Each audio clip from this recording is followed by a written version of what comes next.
ഇത്ര നേരം നമ്മളിപ്പോ ഏതാണ്ട് ഒരു 3500 സംതിങ് കിലോമീറ്റർ ഓടി. ഓടിയിട്ട് നമുക്ക് ഇച്ചിരി ബുദ്ധിമുട്ടുണ്ടായ സ്ഥലം എന്ന് ചോദിച്ചാൽ അത് വെസ്റ്റ് ബംഗാളാണ്. അത് പോലീസിന്റെ ഭാഗത്തു നിന്നാണേലും ഈ ക്രിമിനൽസിന്റെ ഭാഗത്തു നിന്നാണേലും നമുക്കുണ്ടായ ബുദ്ധിമുട്ട്. പക്ഷെ നമ്മൾ ആസാമിൽ കയറി നമ്മൾ ഇത്രയും ഓടിയിട്ട് നമുക്ക് എന്താ തോന്നുന്നേ, ഒരു കേരളത്തിൽ കൂടെ അല്ലെങ്കിൽ തമിഴ്നാട്ടിൽ കൂടെ വണ്ടി ഓടിച്ചു പോകുന്ന തിരിച്ച് നാട്ടിലെത്തിയ പോലെ ഒരു ഫീലിംഗ്. എവിടെ നോക്കിയാലും പച്ചപ്പ്. സാധാരണ നമ്മൾ ആസാം എന്നൊക്കെ വിചാരിക്കുമ്പോഴത്തേക്കും നമ്മൾ വിചാരിച്ചിട്ടുള്ളതെന്ന് വെച്ചാ ദാരിദ്ര്യം. അതെ, വലിയമായിട്ടൊന്നുമില്ല. ദാരിദ്ര്യം, മരുഭൂമി.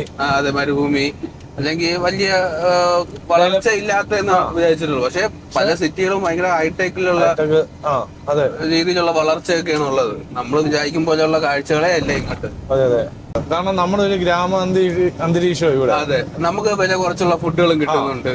നമുക്ക് 30 രൂപയുണ്ടെങ്കിൽ ഒരു നേരത്തെ ആഹാരം കഴിക്കാം. അത് കണക്ക് തന്നെ നല്ല ക്ലൈമറ്റ് ആയിരുന്നു രാവിലെ. ഇപ്പൊ എന്തായാലും ഒത്തിരി ചൂടായിട്ടുണ്ട്. ദാണ്ട് ഇട സൈഡിൽ റോഡിനോട് ചേർന്ന് തേയിലത്തോട്ടങ്ങൾ. വലിയ തിരക്കൊന്നുമില്ല അല്ലേ? നമ്മൾ വന്ന വഴിയിൽ കുറച്ച് റോഡ് പലയിടത്തായിട്ട് മോശമായിട്ട് പണി നടക്കുന്നു. അതെ, ബാക്കി വെച്ച് നോക്കുകയാണെങ്കിൽ ആസാം നല്ല അടിപൊളി സ്ഥലമാണ്, നല്ല ആളുകളാണ്. നമ്മുടെ നാട്ടിലുള്ളതിന്റെ പകുതി പൊക്കെ ഇവിടത്തെ പശുവിനും ആട്ടും കുട്ടികൾക്കും ഉള്ളൂ.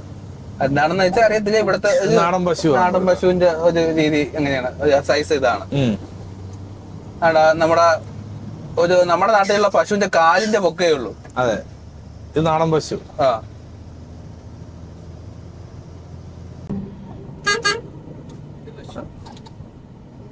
ഇതൊക്കെ നാടൻ പശു. അതെ, കാണുമ്പോ തന്നെ അറിയാം. ഒരു സൈഡ് വയറ് നിറഞ്ഞിരിക്കും, ഒരു സൈഡ് കുഴിഞ്ഞിരിക്കും. എത്ര കഴിച്ചാലും. അങ്ങനെയാണോ? രണ്ട് പള്ളയും ഒരുപോലെ നിറയത്തില്ല. ഇന്ത്യൻ ഓയിലിന്റെ റിഫൈനറി ആണ്. അതെ, ആസാം ഫ്യൂവൽ. ഓക്കെ. ഇവിടുത്തെ ഇന്ത്യൻ ഓയിലാണ് സപ്ലൈ ചെയ്യുന്നത്. ലാസ്റ്റ് ടാങ്കർ കാണുന്നു. പക്ഷെ നമുക്ക് ഈ ക്യാമറയിൽ കിട്ടുമെന്ന് അറിയത്തില്ല, കുറച്ച് ദൂരെയാണ്. അതെ, സപ്ലൈ ചെയ്യുന്നത് ആസാം ഓയിലാണ്. ആസാം ഓയിൽ. അതെ.